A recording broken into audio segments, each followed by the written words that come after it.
We owe much to the ancient Greeks, from the invention of democracy, to citizens' participation in government, to the Olympic Games. The Greeks laid the foundations of science and created Western drama.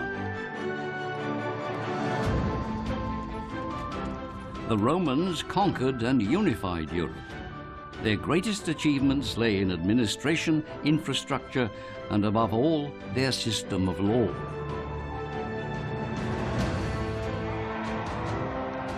The Vikings stormed onto the world stage as raiders from the sea, but they went on to build a vast network of trade, and they were the first to discover America. Between them, these three peoples were the founders of Europe.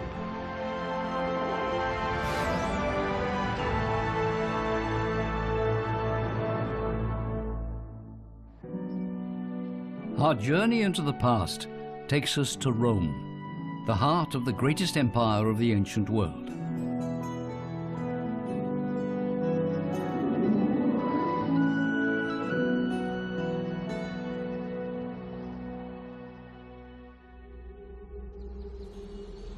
In a swampy, plague-infested hollow on the Tiber, the greatest empire of ancient times was born. It was almost 3,000 years ago. In those days, only a handful of settlers lived on the hills of Rome. But in just a few centuries, Rome conquered all of Italy, and from there much of Europe. The malarial Blackwater grew into an empire, the ruler of over 50 provinces.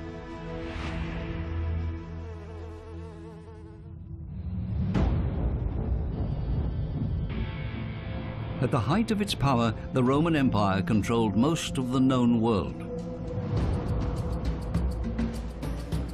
The Imperium Romanum stretched from Scotland in the north, across Germania with its endless, impenetrable forests, as far east as the Black Sea and south to North Africa. Even the highly advanced Egyptians were subdued by the Romans. 60 million people surrendered to the invaders. Hundreds of thousands of well-equipped Roman legionaries conquered one country after another. Their weapons were the best in the world. Their campaigns were brilliantly organized. The Romans defeated the barbarians of northern Europe. They overran the kingdoms of the east. They even captured the Queen of Syria.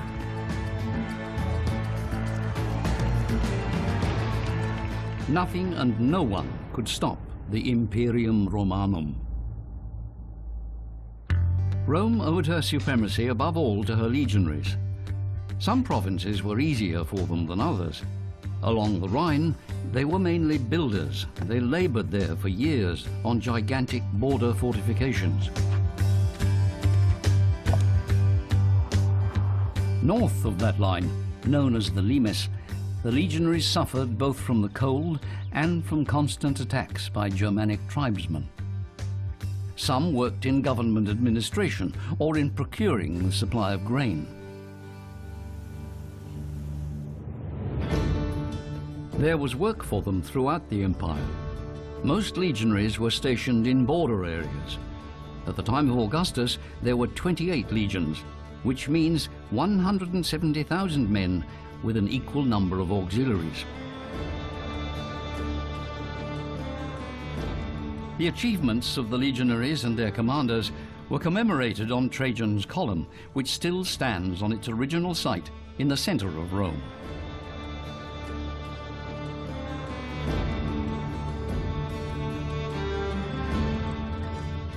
In the Museum of Roman Civilization, there are dozens of plaster casts of the column. They are the most important source of information on how the legionaries led their daily lives. Alexandra Busch from the German Archaeological Institute in Rome is an expert on the Roman army. Wir haben hier eine Szene, in der römische Legionäre beim Lagerbau dargestellt werden. Wichtig ist aber, dass die Soldaten nicht nur ihre eigenen Lager und Unterkünfte errichteten, sondern auch an der Erschließung des Landes beteiligt waren. Das heißt, sie haben auch Straßen gebaut, sie haben Brücken gebaut. Legionäre haben nicht ständig gekämpft und mitunter waren sie mehrere Jahre lang überhaupt nicht im Kampfeinsatz, sondern haben etwa Patrouillengänge gemacht, haben Botendienste wahrgenommen, den Zollverkehr geregelt und gerade deshalb war es auch so attraktiv, für die römische Armee tätig zu sein.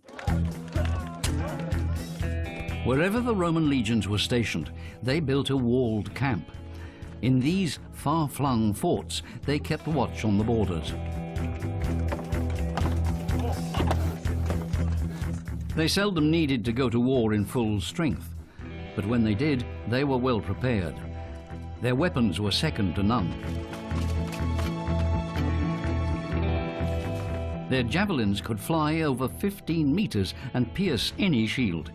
If pulled out, they broke in two, hampering the enemy. Roman catapults, powered by animal tendons, could hurl rocks up to 300 meters. Caltrops, or crow's feet, made a battlefield impassable. The Romans even used animals as weapons. They put burning bundles of brushwood between cows' horns and drove the animals into the enemy ranks, while hoping that they wouldn't suddenly turn around.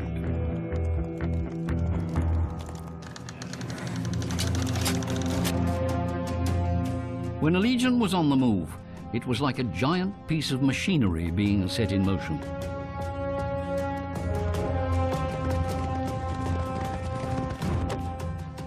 Those who lived under Roman rule had to supply the food for the hundreds of legionaries and their animals. They not only had to hand over a large part of their harvest, but might also have to relinquish their water, their draft animals and their carts. Keeping the legions on the move was a mammoth operation because they always needed the same supplies, however far away they marched. Heavily laden, the legionaries could march in columns of thousands up to 30 kilometers a day. The Romans often cut a swathe through unpopulated territory. It was not uncommon for them to build camps in the wilderness, and they made an impression.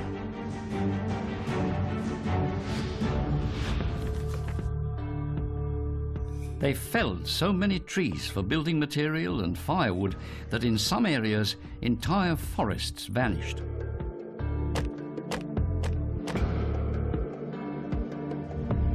Every day, a legion of 5,000 men needed over 8,000 kilos of grain for meals, 50,000 liters of water, and 18,000 kilograms of animal feed.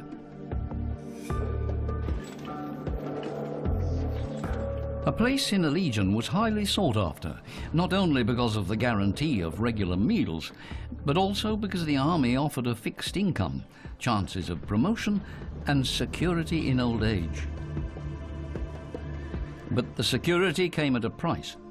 The legionaries often lived far from home for a very long time. Over time, towns grew up around many of the legion's camps.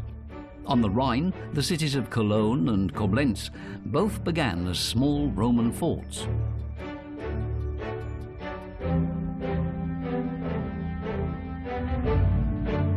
Further south, the city of Mainz also dates back to Roman times, as does Regensburg on the Danube. The legionaries in these places copied the way of life in their capital.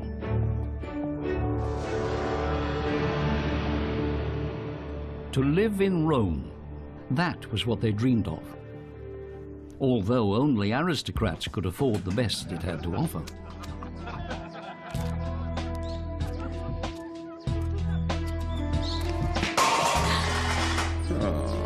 Pass doch auf. Julia, fass mal mit an.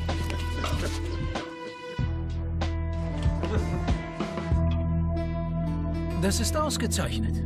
So wie immer. Flavius, bring uns noch von den Datteln. Und mehr Wein.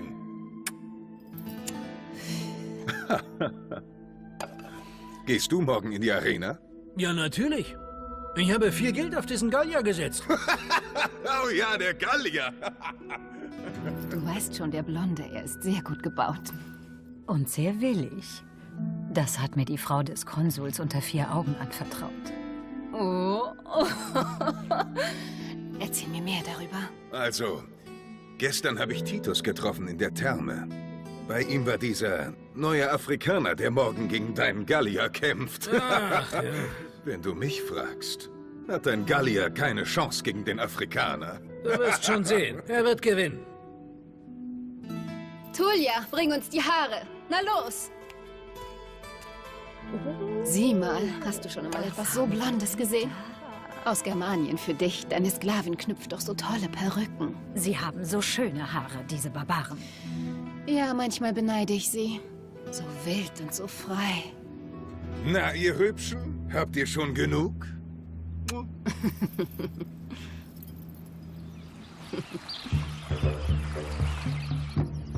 The wealthy lived in magnificent houses.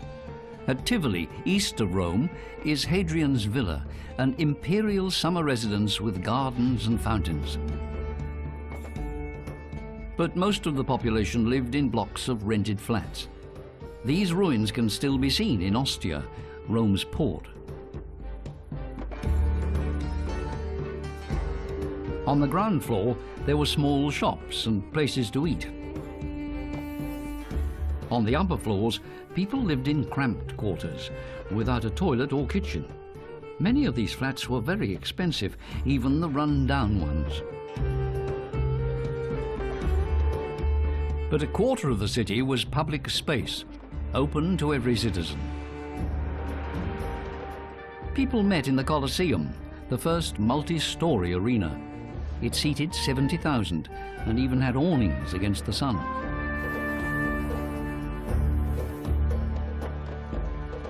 For the poor, entry was free and bread was distributed. There had never been anything like it.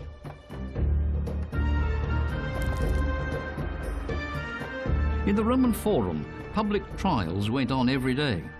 Anyone who wanted to could go and watch. Its many temples were also well frequented.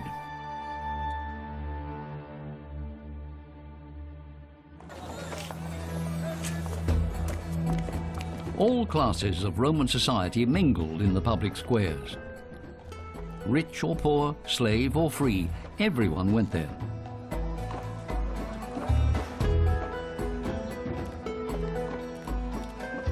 Rich senators, administrators who decided the fate of the empire, and their wives, the Roman matrons.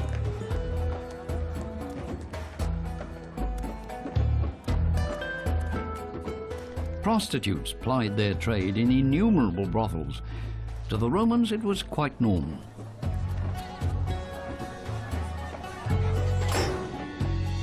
Most of the population were simple people. Only a small minority belonged to the privileged upper class. It made little difference whether the capital was governed by a king, the Senate, or an emperor. The social structure of the population remained the same.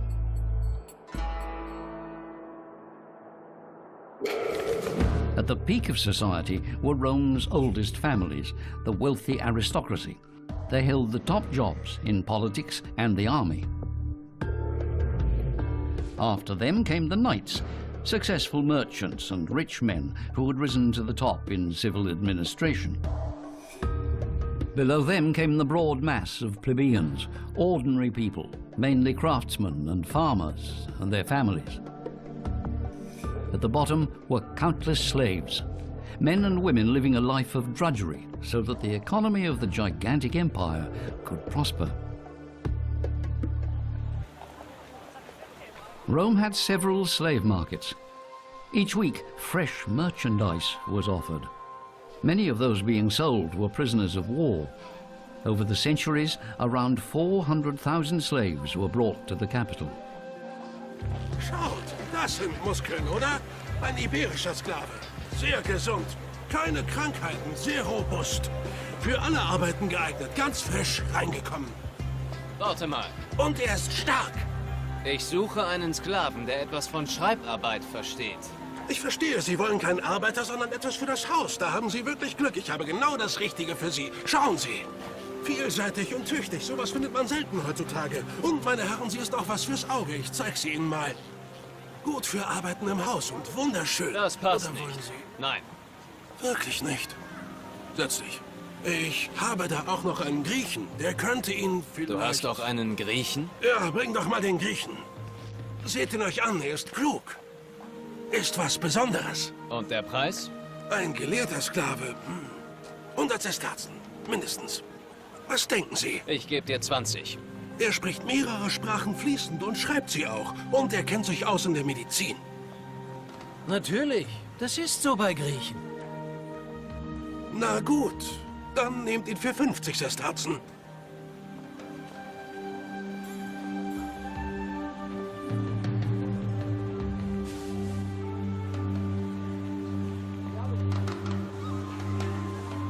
Hier, du kannst es nachzählen. Ach nein, ich vertraue Ihnen. Hier bitte und viel Glück damit. Hier entlang. Only a minority of slaves worked as domestic servants. Most labored in the fields, in mines, or in thermal baths. In central Sicily, the province of Enna boasts one of the best preserved Roman bathhouses. It is part of the Villa Romana del Casale, a luxurious country estate, World Heritage listed since 1997. Qua siamo nei prefurnia della Villa Romana del Casale. Queste sono delle grandi caldaie dove i servi buttavano la legna che serviva a riscaldare l'aria che poi attraverso questi cunicoli avrebbe riscaldato le terme. Questo è il pavimento, quindi io sono a quota più bassa. Qua sotto circolava l'aria calda che riscaldava l'ambiente. L'aria calda circolava anche dalle pareti verticali. Questa è la parte della villa che se fossimo in Oriente chiameremmo hammam. È la zona della cura del corpo. I romani ci tenevano alla cura del corpo. The mosaics tell of this as well. They show slaves bringing massage oil into the baths. Female slaves are depicted too. They were to look after the women visitors. One of their duties was to dry their hair.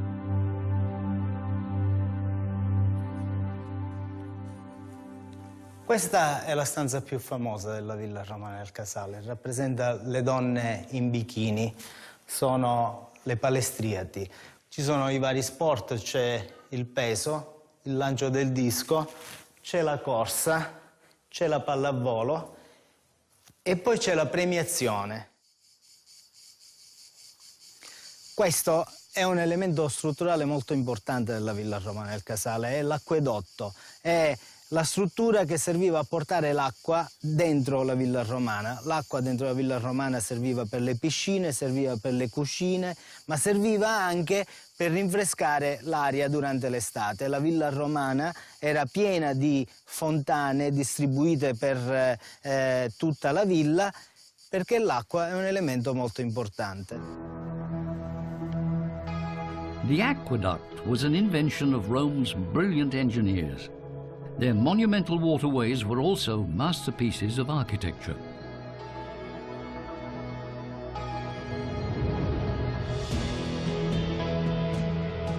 The head of the Roman water department wrote proudly, "Compare the rich variety of the constructions that bring us our water with the useless pyramids or the pointless edifices of the Greeks." There were 5 long-distance pipelines to Rome alone. Every day they brought in 900 million litres of fresh water, an average of 400 litres per person per day.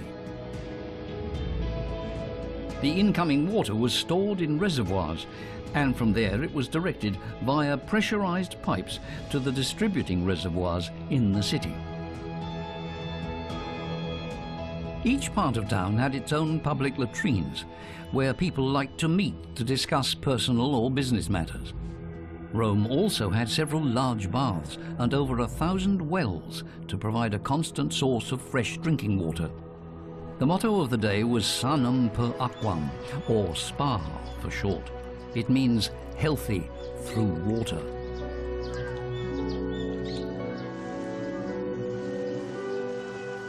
Pipes from ancient times still supply the Trevi fountain. Up to the 19th century, the Roman water system was considered Europe's most advanced.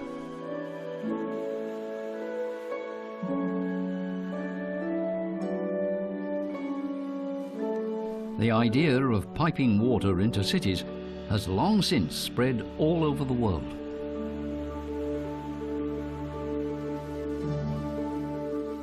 Modern-day water engineers demonstrate just what the Roman achievement made possible.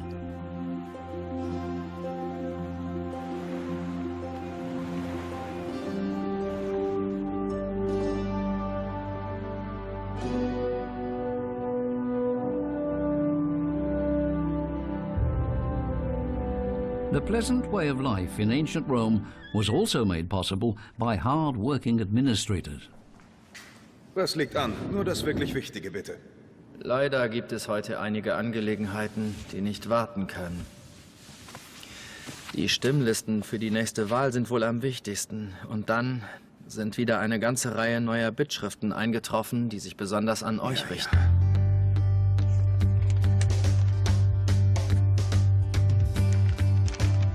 The Roman upper classes were neither lazy nor decadent.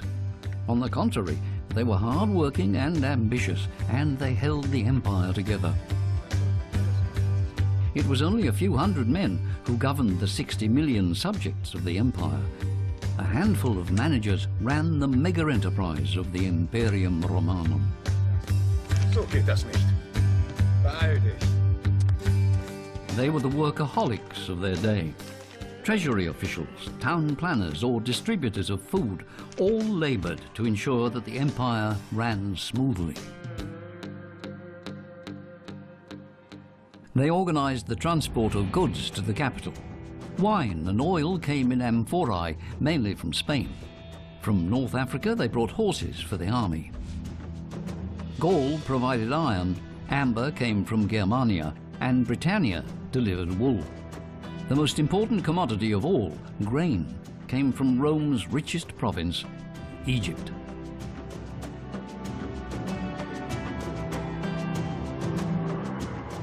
The land of the pharaohs was the mighty empire's breadbasket.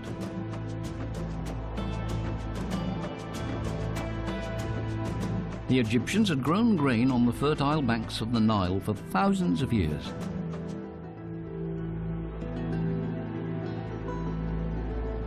A large part of their harvest now went to Rome, which consumed 300,000 tons of grain a year. Bread for the masses was an instrument of power in Rome. If the people weren't hungry, they were quiet. Roman rulers knew that stability in the empire rested on stability in Rome. It meant filling a lot of stomachs. Es scheint, dass eure Ernte dieses Jahr besser ist. Das wird den Präfekten freuen. Die 100 Scheffel können wir dann bestimmt im August liefern. Es sind 300. Und Rom erwartet eine pünktliche Lieferung. Immer nur Rom. Ihr seid unersättlich. Rom. Rom ist die Welt.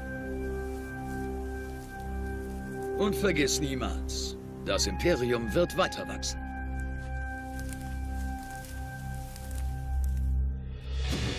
In southern Rome, there is a mound of shattered amphorae that stands 35 meters high. It is a testament to how many people had to be fed in ancient Rome. Olive oil was transported to Rome in clay pots, which were used once and then disposed of here at Monte Testaccio, the mountain of shards. Aquí, esta ánfora, estos fragmentos, son de ánforas africanas. Se reconocen porque la pasta es muy fina y tienen un sonido metálico bastante notorio.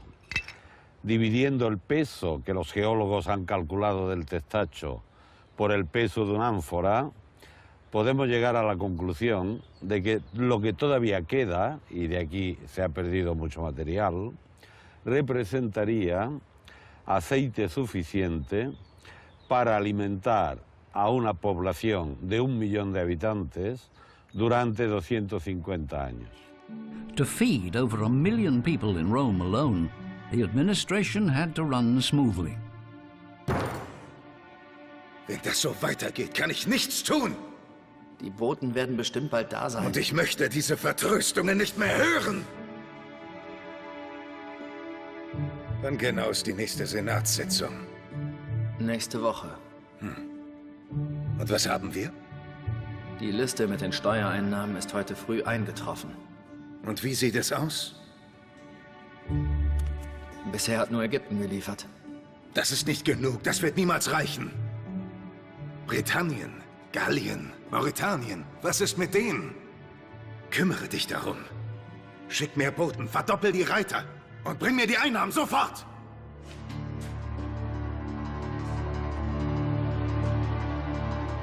Controlling the empire would have been impossible without an extensive network of roads.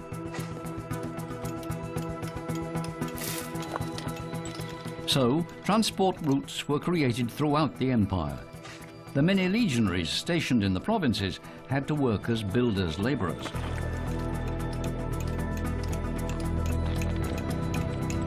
Little by little, the Romans built paved roads all over the empire.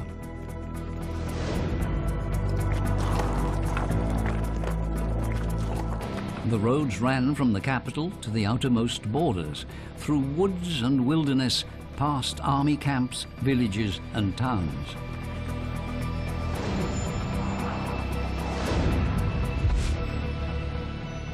The Roman transport system was unparalleled. Goods, people and news could travel easily from Rome to Spain, to Britannia, Gaul or Germania, to the Black Sea or North Africa. The Roman roads remained a boon to Europe for centuries after Imperial Rome itself had disappeared. Many of today's most important transport routes still follow the roads that once crisscrossed the Roman Empire.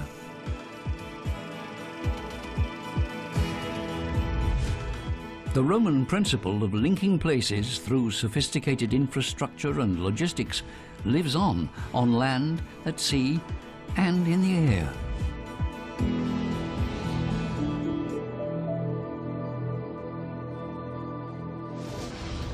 Rome's rulers invested in entertainment as well.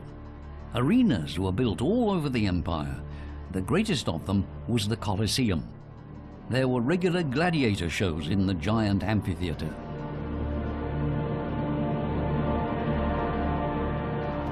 The gladiators were Rome's stars. Their lives were mostly short, but exciting. In the gladiator schools, they were well looked after. They received regular massages and had the best doctors. The lucky ones only had to fight 3 times a year. Some had their own agents, who took good care of their protégés. After all, they hoped to recoup their expenses out of the generous prize money. The fearless fighter's blood was even traded as a potency drug, the Viagra of the ancient world. The women of Rome idolized the gladiators.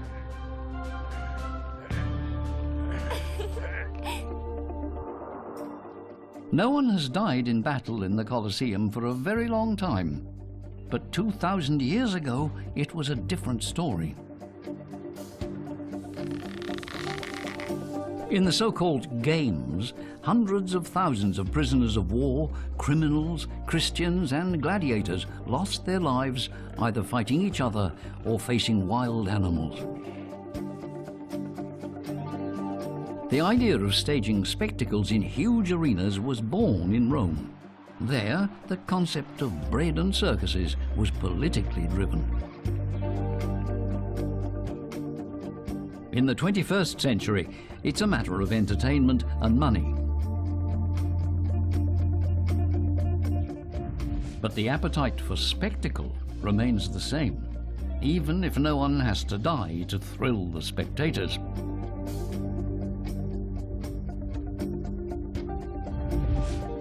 Today's stars are footballers. Like the gladiators, they can earn a fortune for themselves and their agents, and they too are idolized by their fans. Citizens of Rome had one enormous privilege. In the eyes of the law, they were all equal. While slaves were at the mercy of their masters, all Roman citizens, without exception, had the protection of Roman law.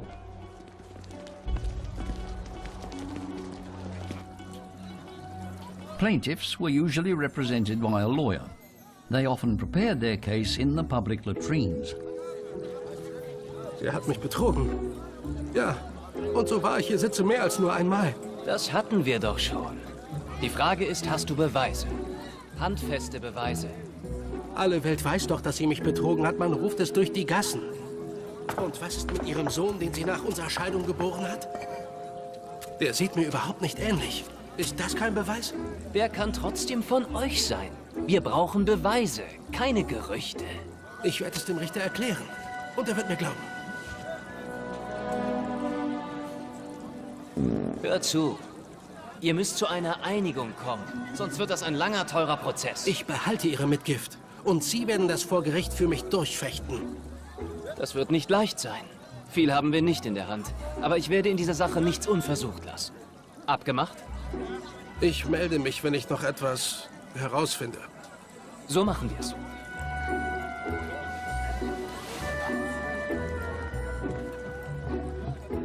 Il diritto romano, come gli altri diritti, nasce dall'esigenza di dare un ordine alla comunità, senza il quale non sarebbe possibile la pacifica convivenza, non sarebbero sicuri gli scambi e anche la vita del singolo sarebbe a rischio. Il diritto romano si fonda sui mores, sui costumi degli antenati, che vengono seguiti da tempo immemorabile, e alle usanze si affianca la legge, che è la legge scritta. The Romans were a litigious people. Their courts were open to the public, and many citizens attended them as a pastime. Aspiring lawyers had to train long and hard. As there was no formal legal education, they learnt from experienced lawyers. Warum denn hier? Ich verstehe nicht, warum das hier sein muss. Dann zeig mal, was du kannst. Los!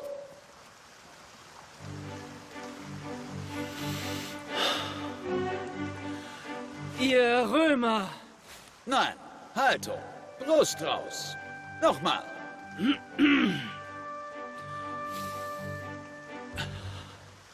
Ihr Römer! Lauter! Du musst auf dich aufmerksam machen. Und du musst deine Arme besser benutzen. Große Gesten sind wichtig. Weiter.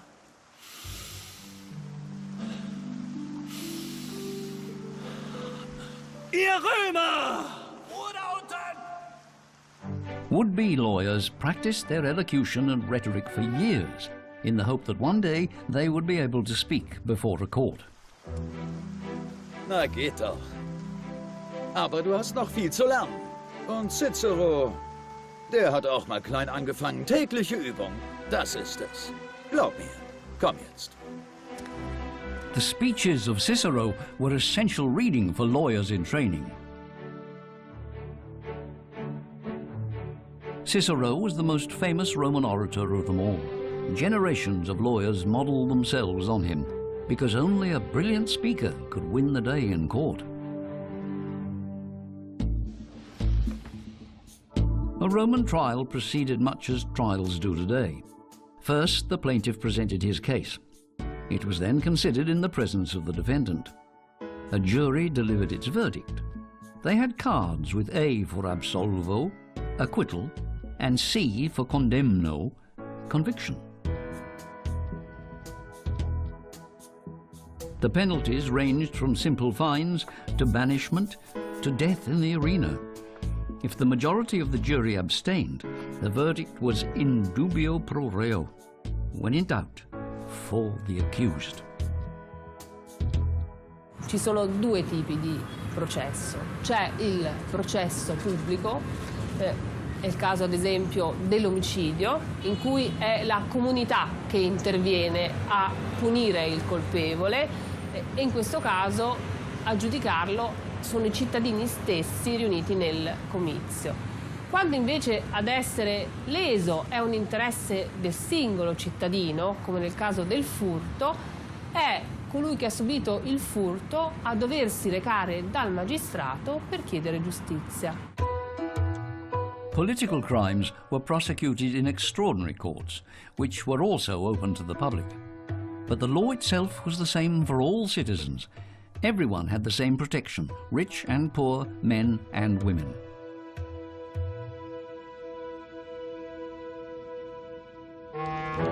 Roman women had more freedom than Greek women.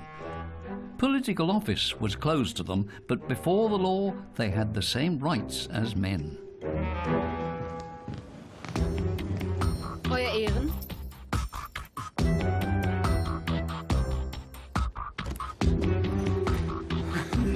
Die Sitzung ist eröffnet. Wir sind nach Recht und Gesetz geschieden. Und er verweigert mir die Mitgift. Herr Richter, dieses Gesetz gilt bei Ehebruch nicht So mehr. schnell. Welches Gesetz hier gilt oder nicht, entscheide immer noch ich. Herr Richter, sie hat einen Sohn bekommen, der ihm überhaupt nicht ähnlich sieht. Sowas soll schon mal vorkommen. Aber in diesem Falle? Der Junge hat blaue Augen und rote Haare. Wir wollen, dass sie ihn hier zeigt. Aber sie weigert sich. Sie hat was zu verbergen. Habe ich nicht. Der Junge ist dein Sohn. Diesem Mann geht es doch nur um mein Geld. Du hast meine Ehre beschmutzt. Und deshalb steht das Geld mir zu. Kannst du das beweisen? Korrekt. Ohne Beweise habt ihr nichts in der Hand. Wir hätten 2 Zeugen. Und wo sind eure Zeugen? Sie weigern sich noch auszusagen. Aber nicht mehr lange. Was immer die sagen, ich werde mein Geld bekommen. Und jetzt möchte ich gehen, ich habe noch zu tun. Auf Wiedersehen. Le donne romane hanno maggiori diritti e maggiore libertà rispetto alle donne greche, ma con delle limitazioni. Quindi possono essere titolari di diritti civili, non di diritti politici, ma non hanno capacità di agire, cioè non possono compiere da sole tutti quegli atti che sono necessari per acquisire un diritto o per estinguerlo, come ad esempio comprare o vendere un fondo. Alla morte del pater familias, la donna diventa sui iuris, ma a differenza dei figli maschi che diventano a loro volta patres familias, la donna è soggetta alla potestas del tutore. Roman law was perhaps the empire's biggest export. No other set of laws has had such a strong influence on later legal systems. In Germany, every law student still has to study Roman law because it is the backbone of the legal systems of continental Europe. Nor is it only European courts that follow the tradition of Roman law. The Charter of the United Nations in New York is also based on Roman principles.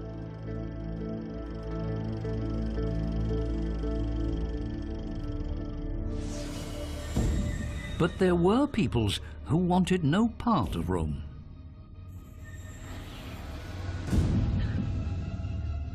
They never accepted the supremacy of Roman law over their own laws and customs.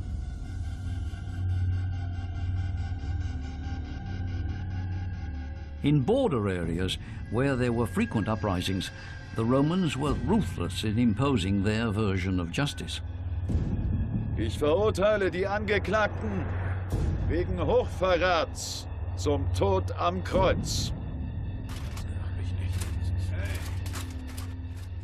The subject peoples in the empire's north were always rebellious, and they weren't the only ones. The legionaries' most dangerous opponent was the Parthians of Persia. The Picts made frequent raids into the Roman province of Britannia. In North Africa, the Berbers attacked the Romans again and again. Most feared of all were the Germanic tribes, who were always on the point of rebellion. They lived in mist and cold, in seemingly endless forests. To the Romans, it was nothing but wilderness.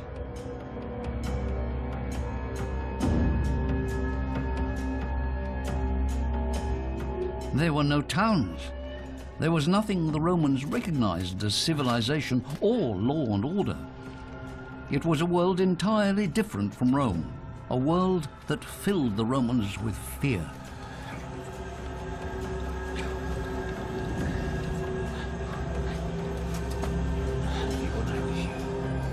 But more dangerous than all the wild men of the north was a single Roman officer, Arminius. Arminius had been taken from his Germanic tribe as a child and raised as a Roman. He spoke Latin and was well versed in Roman weaponry and tactics. He returned home as a Roman officer in command of Germanic auxiliaries.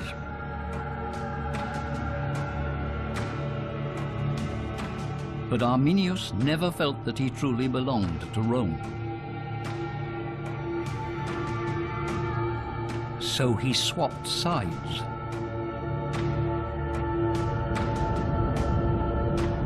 In secret, Arminius rallied the Germanic tribes. Perhaps he hoped to rule a united Germania as king. What is certain is that he planned a decisive blow against Roman colonization of his country.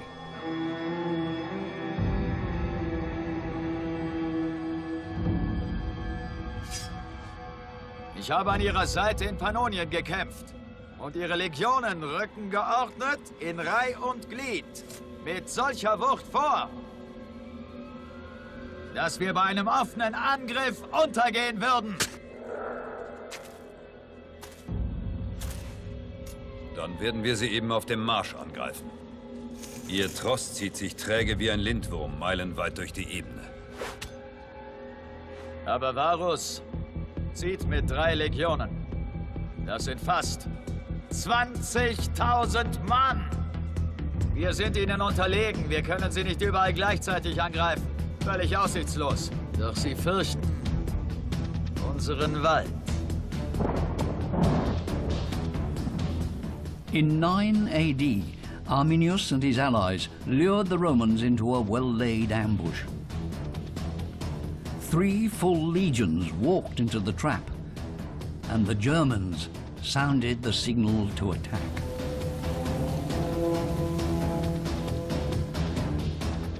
In the Battle of the Teutoburg Forest, all 3 Roman legions were wiped out. It was one of the worst defeats that Rome ever suffered.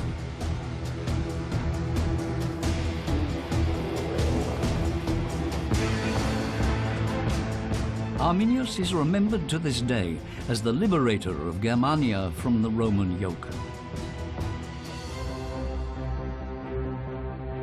In the 19th century, a colossal statue was erected in his honor, the Hermann Monument.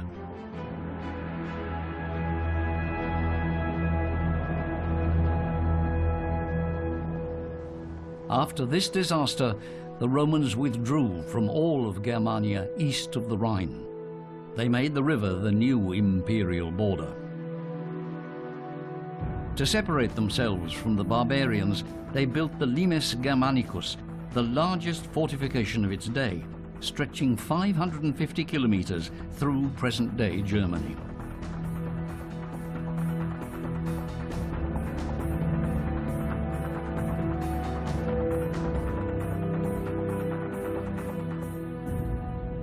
The Battle of the Teutoburg Forest was one of the most momentous of ancient times. It meant that the host of Germanic tribes east of the Rhine could live in freedom, an example of independence that Rome had always been reluctant to tolerate.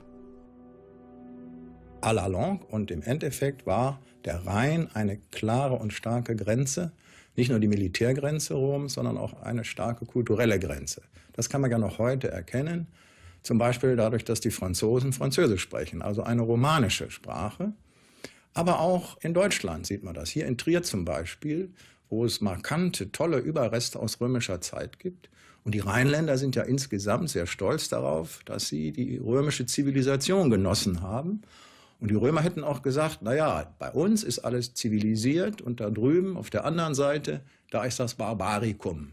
Oder aber auch, das hätten die Germanen gesagt, die Germania libera, das freie Germanien. The tribes east of the Rhine and the Limes were free. But their freedom came at a price. It meant continuing to live in simple huts in small, scattered villages. It was a life without the advantages of civilization, and certainly without luxuries. But millions of other people who had initially resisted the Romans became reconciled to the empire for the advantages it brought them. Instead of getting bogged down on muddy tracks, they could travel easily on paved roads. People who had lived in wooden huts moved into stone houses. Some even had underfloor heating. In the cold north, it made life a lot easier. For many, Roman rule meant the coming of the good life.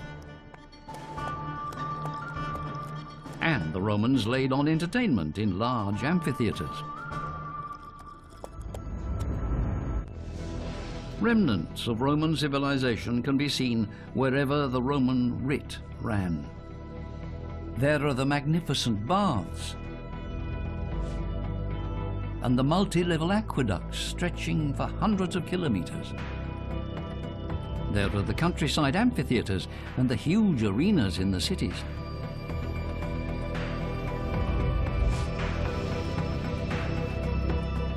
The Romans carved their culture in stone. They left their mark not only in Europe, but in North Africa as well. There were many advantages to being a Roman province. Der Vorteil für die Provinzen war die Pax Romana, der römische Frieden. Und der bestand darin, dass die Römer mit ihrem sehr starken, mit ihrem überlegenen Rechtssystem diesen Frieden immer wieder über viele, viele Jahrzehnte, Jahrhunderte lang garantierten. Sie machten dies, indem sie überall eine städtische Verwaltung einrichteten. Das heißt, die Leute organisierten und verwalteten sich selbst. Am Ende hatte man dann nicht nur das Recht und den Frieden und die gute Regelung des Streites, sondern auch fließendes Wasser, eine gute Technik, gut funktionierende Straßen und eine ordentliche Verwaltung, die man sich heute in manchen europäischen Ländern immer noch wünscht. And yet the Roman Empire collapsed, despite having the best army in the ancient world, and despite the plentiful supplies and the many freedoms enjoyed by Roman citizens. The empire gradually declined. Its fall has often been blamed on moral decay, but this was not the main cause. Internal rivalry weakened the empire because there was no system for an orderly transfer of power from one emperor to another.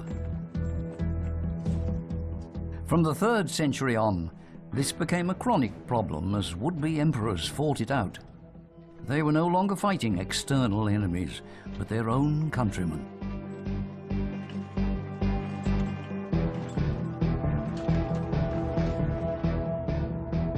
On top of the crisis at home came pressure from outside. The borders came under siege from the migration of whole peoples. In the 4th century, Huns, Vandals and Goths flooded into the imperial territory. Often they were only looking for a better life, but their influx sealed the fate of the superpower.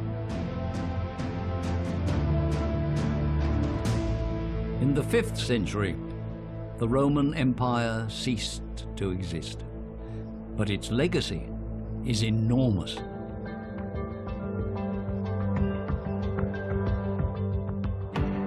For it is not only stadiums expertly designed for mass spectacles that the modern world owes to Rome.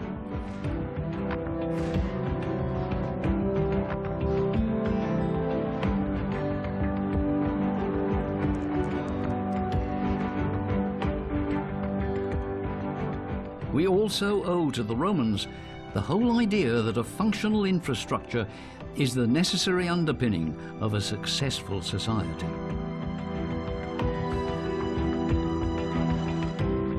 The memory of the Roman peace as the world once knew it still shapes Western policy today. Our understanding of law and justice, manifested today in the International Court of Justice, dates back to the Romans. Finally, and not least, it was a Roman emperor who elevated Christianity as the state religion. In Rome, the foundations were laid for Christianity to write the history of the world after the Roman Empire.